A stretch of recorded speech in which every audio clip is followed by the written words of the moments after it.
Today, I want to speak to those of you who have come out of a relationship with a female narcissist, whether it was an ex-girlfriend or ex-wife.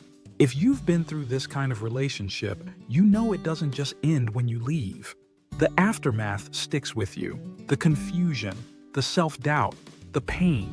Welcome back to Relationship Therapy. If you're new here, I'm Dr. K, a marriage and family therapist with over 25 years of experience in diagnosing behaviors, treating emotional patterns, and helping individuals and couples succeed both personally and professionally. For many of you, the question isn't just, why did she do this? It's, how do I recover from this? This video is going to walk you through 10 key steps to heal, but not just in theory. I want this to be practical, real, and actionable, so you can finally start feeling like yourself again, or maybe discover who you were always meant to be. Let's dive right in. 1. Recognize that it was abuse. This step is vital. Before you can heal, you have to acknowledge the truth. Maybe she didn't hit you. Maybe she never raised her voice.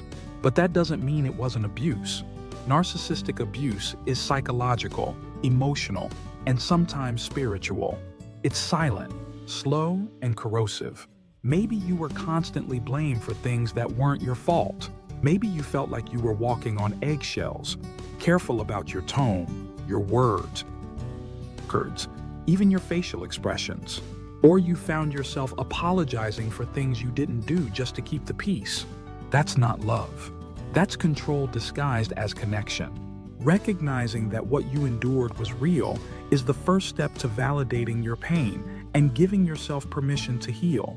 2. Understand what trauma bonding really is. Trauma bonding is one of the most misunderstood and underestimated parts of recovering from a narcissist.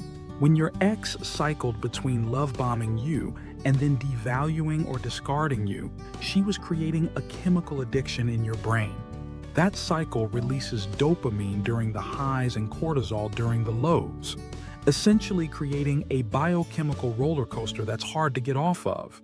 That's why you might still miss her, even if she treated you like garbage. It's not because you're broken, it's because your brain was conditioned to associate pain with love. The good news?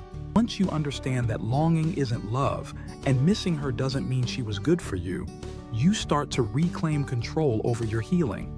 3. Go full no contact. No exceptions.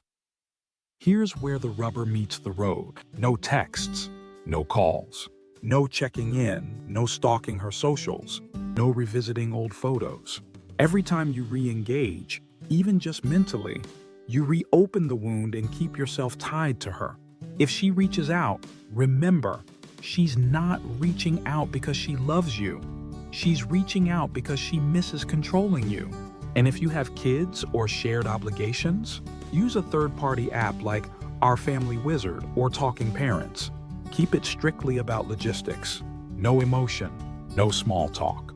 Protect your peace like your life depends on it, because in a very real way, it does. 4. Grieve what you thought you had. Most people think you're grieving the person, but what you're really grieving is the fantasy. You're grieving the potential, the woman she pretended to be in the beginning, the one who made you feel seen, heard, and special, the one who knew exactly what to say, how to touch you, how to make you feel like a king, until she didn't. And here's the hardest part. That version of her wasn't real. It was a mask, a performance. So when you find yourself missing her, remind yourself, you're missing a role she played, not a person who truly existed. You can mourn that, but don't try to resurrect it. 5. Reconnect with reality through journaling. Gaslighting from a narcissistic partner leaves your mind warped. You don't know what's real anymore. You second-guess your feelings, your instincts, your memories. One of the most powerful tools you can use is journaling. Write down what happened. Document the abuse, what was said, how it made you feel. When you feel like reaching out, write why. When you miss her, write what you're missing, and then write what really happened.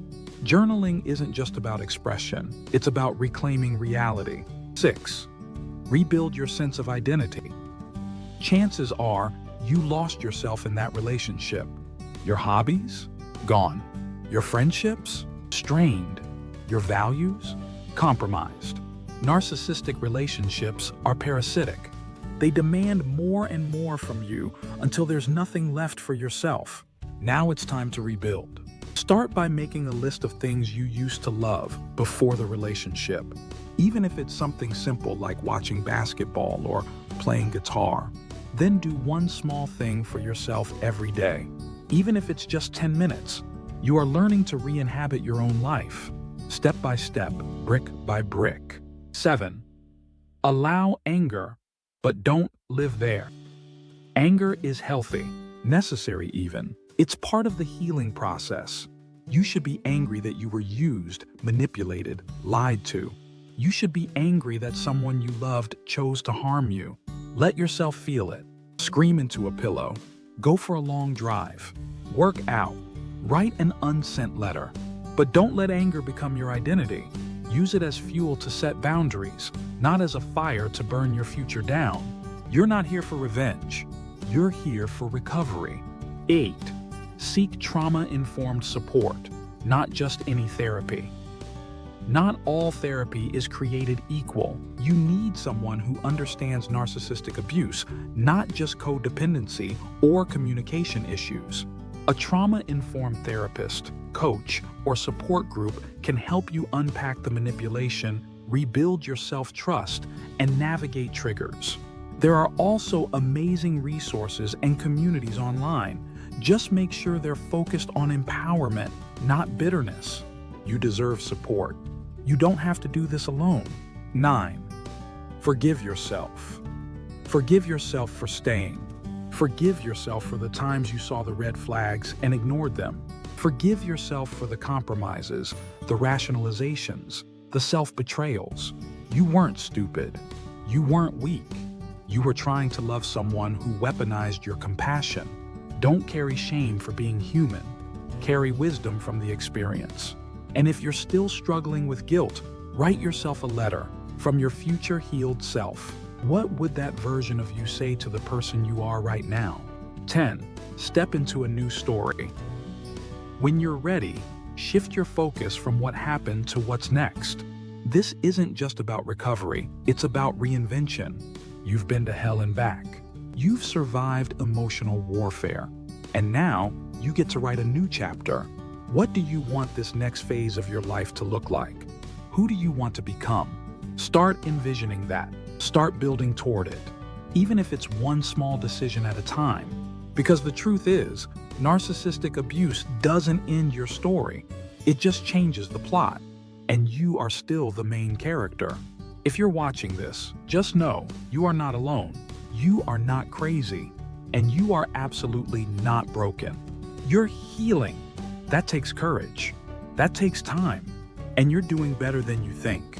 If this video spoke to you, please like it, share it, and subscribe. Drop a comment below telling me what step resonated with you the most, or where you are in your healing journey. I read every single one. And if no one has told you lately, you're worthy. You're enough. And you will love again. But next time, you'll choose someone who also loves you. Stay strong, stay grounded, and I'll see you in the next one.